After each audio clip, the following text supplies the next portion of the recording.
देहि सौभाग्यम आरोग्यम देहि मे परम सुखम रूपम देहि जयम देहि यशो देहि दुसो देहि। ओम दुम दुर्गाय नमः। जय माता रानी। दोस्तों, आपका अपने चैनल हैप्पी न्यू डे में बहुत बहुत स्वागत है। माँ भगवती देवी दुर्गा भगवान शिव की कृपा आप तथा आपके समस्त परिवार पर हमेशा बनी रहे। माँ भगवती देवी दुर्गा के सप्तशती के पाठ के पहले दुर्गा कवच का पाठ किया जाता है। कवच का पाठ पढ़ने और सुनने के बहुत ही चमत्कारिक रहस्य हैं। देवी माँ के कवच के पाठ से स्वयं की और खुद के परिवार की रक्षा सुरक्षा होती है, आरोग्य जीवन प्रदान होता है और माँ की कृपा सर्वदा बनी रहती है। देवी माँ के कवच का पाठ तो हमें नित्य ही करना चाहिए। यदि आप किसी कारणवश नहीं कर सकते तो आप इस चैनल पर सुन सकते हैं। देवी माँ भगवती दुर्गा के कवच से इस पाठ से शरीर के समस्त अंगों की रक्षा होती है। यह पाठ महामारी से बचाव की शक्ति देता है। यह पाठ संपूर्ण आरोग्य का शुभ वरदान देता है। यह अत्यंत गोपनीय पाठ है, इसे पूरी पवित्रता के साथ किया जाना चाहिए। देवी दुर्गा का कवच का पाठ गुप्त नवरात्रि में देता है चमत्कारिक लाभ। ओम चंडिकाय नमः। चंडिका देवी को नमस्कार है। मार्कंडेय जी ने कहा, पितामह, जो इस संसार में परम गोपनीय तथा मनुष्यों की सब प्रकार से रक्षा करने वाला है और जो अब तक आपने किसी दूसरे के सामने प्रकट नहीं किया हो, ऐसा कोई साधन मुझको बतलाइए। ब्रह्मा जी बोले, ब्रह्मांड, ऐसा साधन तो एक देवी कवच ही है जो गोपनीय से परम गोपनीय, पवित्र तथा संपूर्ण प्राणियों का उपकार करने वाला है। महामुने, उसे श्रवण करो। देवी की 9 मूर्तियां जिन्हें 9 दुर्गा कहते हैं, उनके पृथक पृथक नाम बतलाए गए हैं। प्रथम नाम शैलपुत्री, दूसरा ब्रह्मचारी, तीसरा स्वरूप चंद्रघंटा के नाम से प्रसिद्ध है। चौथी मूर्ति को कुष्मांडा कहते हैं। 5वीं दुर्गा का नाम स्कंद माता, देवी के छठे स्वरूप को कात्यायनी कहते हैं। 7वां कालरात्रि और 8वां स्वरूप महागौरी के नाम से प्रसिद्ध है। 9वीं दुर्गा का नाम सिद्धिदात्री है। ये सब नाम सर्वज्ञ महात्मा वेद भगवान द्वारा प्रतिपादित हुए हैं। जो मनुष्य अग्नि में जल रहा हो, रणभूमि में शत्रुओं से घिर गया हो, विषम संकट में फंस गया हो तथा इस प्रकार से भय से आतुर होकर जो भगवती देवी दुर्गा की शरण प्राप्त किए हों, उनका कभी कोई अमंगल नहीं होता।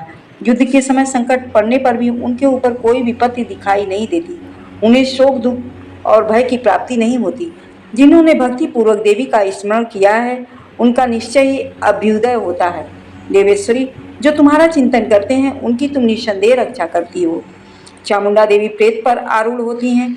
वाराही भैंसे पर सवारी करती हैं। ऐन्द्री का वाहन ऐरावत हाथी है। वैष्णवी देवी गरुड़ पर आसन जमाती हैं। माहेश्वरी वृषभ पर आरूढ़ होती हैं। कौमारी का वाहन मयूर है। भगवान विष्णु प्रियतमा लक्ष्मी देवी कमल के आसन पर विराजमान है और हाथों में कमल धारण किए हुए हैं। वृषभ पर आरूढ़ ईश्वरी देवी ने श्वेत रूप धारण कर रखा है। ब्राह्मी देवी हंस पर बैठी हुई हैं और सब प्रकार के आभूषणों से विभूषित हैं। इस प्रकार ये सभी माताएं सब प्रकार की योग शक्तियों से संपन्न हैं। इसके सिवा और भी बहुत सी देवियां हैं जो अनेक प्रकार के आभूषणों की शोभा से युक्त तथा नाना प्रकार के रत्नों से सुशोभित हैं। ये संपूर्ण देवियां क्रोध में भरी हुई हैं और भक्तों की रक्षा के लिए रथ पर बैठी दिखाई देती हैं। ये शंख, चक्र, गदा, शक्ति, हल और मूसल, खेटक और तोमर, परशु तथा पास, कुंत और त्रिशूल एवं उत्तम साग, धनुष आदि अस्त्र शस्त्र अपने हाथों में धारण करती हैं। दैत्यों के शरीर का नाश करना, भक्तों को अभयदान देना और देवताओं का कल्याण करना, यही उनके शस्त्र धारण का उद्देश्य है। कवच आरंभ करने से पहले इस प्रकार प्रार्थना करनी चाहिए।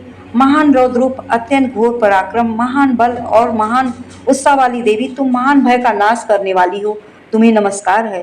तुम्हारी ओर देखना भी कठिन है। शत्रुओं का भय बढ़ाने वाली जगदम्बिके, मेरी रक्षा करो। पूर्व दिशा में ऐन्द्री इंद्र शक्ति मेरी रक्षा करे। अग्नि कोण में अग्नि शक्ति, दक्षिण दिशा में वाराही, नैतिश कोण में खड्गधारिणी मेरी रक्षा करे। पश्चिम दिशा में वारुणी और वाग्यव कोण में मृग पर सवारी करने वाली देवी मेरी रक्षा करे।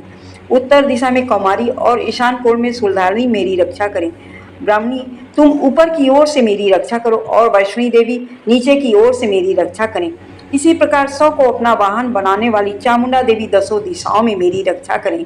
जया आगे से और विजया पीछे से दोनों ओर से मेरी रक्षा करें। वाम भाग में अर्जिता और दक्षिण भाग में अपराजिता रक्षा करें। उद्योतिनी शिखा की रक्षा करे। उमा मेरे मस्तक पर विराजमान होकर रक्षा करे। ललाट में मालाधारी रक्षा करें और यशस्विनी देवी मेरी भवों का संरक्षण करें। भवों के मध्य भाग में त्रिनेत्रा और नथनों की यमघंटा देवी रक्षा करे। दोनों नेत्रों के मध्य भाग में शंखनी और कानों में द्वारवासिनी रक्षा करे। कालिका देवी कपोलों की तथा भगवती शांकरी कानों के मूल भाग की रक्षा करे। नासिका में सुगंधा और ऊपर के ओठ में चर्चिका देवी रक्षा करे। नीचे के ओठ में अमृत कला तथा जीवा में सरस्वती देवी रक्षा करे। कौमारी दांतों की और चंडिका कंठ प्रदेश की रक्षा करे। चित्र घंटा गले की घाटों की और महामाया तालु में रखकर रक्षा करे। कामाक्षी थोड़ी की और सर्वमंगला मेरे वाणी की रक्षा करे। भद्रकाली ग्रीवा में और धनुधारी पृष्ठवंश मेरुदंड में रखकर रक्षा करे। कंठ के बाहरी भाग में नीलग्रीवा और कंठ की नली में नलकुबरी मेरी रक्षा करे। दोनों कंधों में खड़गधारी और मेरी दोनों भुजाओं में ब्रजधारणी रक्षा करे। दोनों हाथों में दंडनी और अंगुलियों में अंबिका देवी रक्षा करे। सुलेश्वरी नखों की रक्षा करे। कुलेश्वरी कुची पेट में रहकर मेरी रक्षा करे। महादेवी दोनों स्तनों की रक्षा करे और शोक विनाशिनी देवी मन की रक्षा करे। ललिता देवी हृदय में और सुलधारणी उदर में रहकर मेरी रक्षा करे। नाभि में कामनी और गुहावाग की गुहेश्वरी देवी रक्षा करे। पूतना और कामिका लिंग की और महिष वाहिनी गुदा की रक्षा करे। भगवती कटिभाग भाग में और विंध्यवासिनी घुटनों की रक्षा करे। संपूर्ण कामनाओं को देने वाली महाबला देवी दोनों पिंडलियों की रक्षा करे। नारसिंही देवी दोनों घुटनों की और तैसी देवी दोनों चरणों के पृष्ठ भाग की रक्षा करे। श्री देवी पैरों की अंगुलियों की और तलवासनी पैरों के तलुओं में रखकर मेरी रक्षा करे। अपने दाढ़ों के कारण भयंकर दिखाई देने वाली दृष्टा कराली देवी नखों की और ऊर्ध्वकेशनी देवी केशों की मेरी रक्षा करे। रोमवलियों के छिद्रों में कौबेरी और त्वचा की वागधीश्वरी देवी रक्षा करे। पार्वती देवी रक्त मज्जा वसा मांस हड्डी और मेद की रक्षा करे। आंतों की कालरात्रि और पित्त की मुक्तेश्वरी देवी रक्षा करे।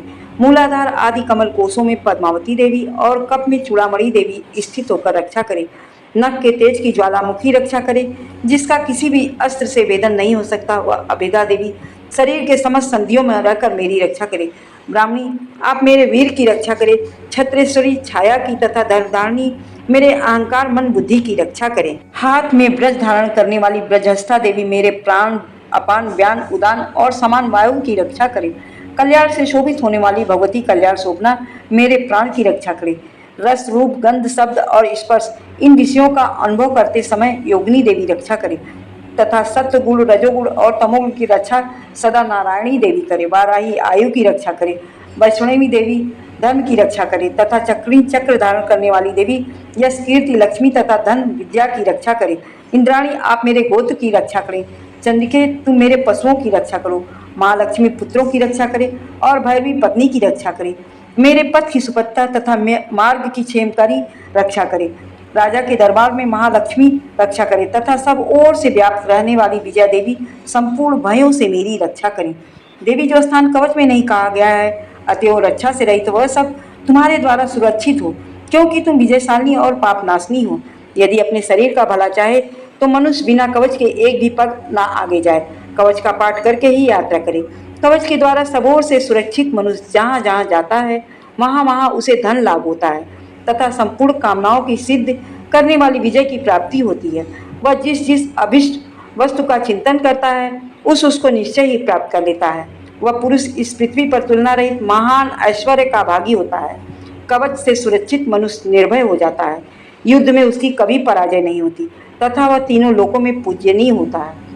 देवी का यह कवच देवताओं के लिए दुर्लभ है। जो प्रतिदिन नियम पूर्वक तीनों संध्याओं के समय श्रद्धा के साथ पाठ करता है उसे देवी कला प्राप्त होती है तथा वह तीनों लोकों में कहीं भी पराजित नहीं होता। इतना ही नहीं, वह अपमृत्यु से रहित होकर 100 से अधिक वर्षों तक जीवित रहता है। मकड़ी चेचक और कोढ़ आदि उसकी संपूर्ण व्याधियां नष्ट हो जाती हैं। कनेर भांग अफीम धतूरे आदि का स्थावर विष, सांप और बिच्छू आदि के काटने से चढ़ा हुआ जंगम विष तथा अफीम और तेल के संयोग से बनने वाला कृत्रिम विष, ये सभी प्रकार के विष दूर हो जाते हैं। उनका कोई असर नहीं होता।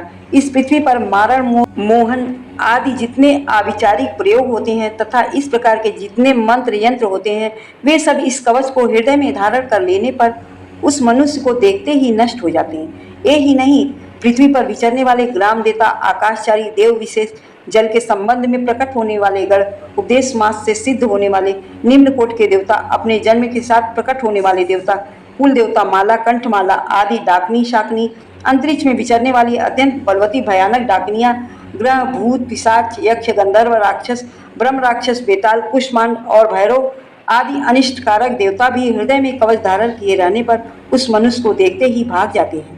कवचधारी पुरुष को राजा से सम्मान में वृद्धि प्राप्त होती है। यह कवच मनुष्य के तेज की वृद्धि करने वाला और उत्तम है। कवच का पाठ करने वाला पुरुष अपनी कीर्ति से विभूषित भूतल पर अपने सुयश के साथ साथ वृद्धि को प्राप्त होता है। जो पहले कवच का पाठ करके उसके बाद सप्तशती चंडी का पाठ करता है, उसकी जब तक वन पर्वत और काननों सहित यह पृथ्वी टिकी रहती है, तब तक यहाँ पुत्र पौत्र आदि संतान परंपरा बनी रहती है। फिर देह का अंत होने पर वह पुरुष भगवती महामाया के प्रसाद से उस नित्य परंपरा पद को प्राप्त होता है जो देवताओं के लिए दुर्लभ है। वह सुंदर दिव्य रूप धारण करता है और कल्याणमय शिव के साथ आनंद का भागी होता है। बोलिए जगत जननी माँ जगदम्बा की जय। देवी माँ भगवती दुर्गा के कवच का यह अध्याय पूरा हुआ।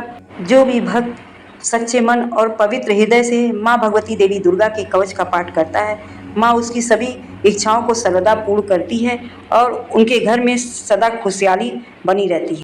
माँ उसे आरोग्य जीवन प्रदान करती है और वो इंसान माँ के सुरक्षा के घेरे में सर्वदा रहता है। आप लोगों को यह वीडियो कहीं से भी अच्छा लगे तो आप माता रानी का जयकारा जरूर लगाइएगा कमेंट बॉक्स में। कितना सुंदर साधन है हमारे और आपके विचारों को आदान प्रदान करने के लिए। तो मिलते हैं नेक्स्ट वीडियो में, तब तक के लिए thank you friend and take care. जय माँ विंध्यवासिनी।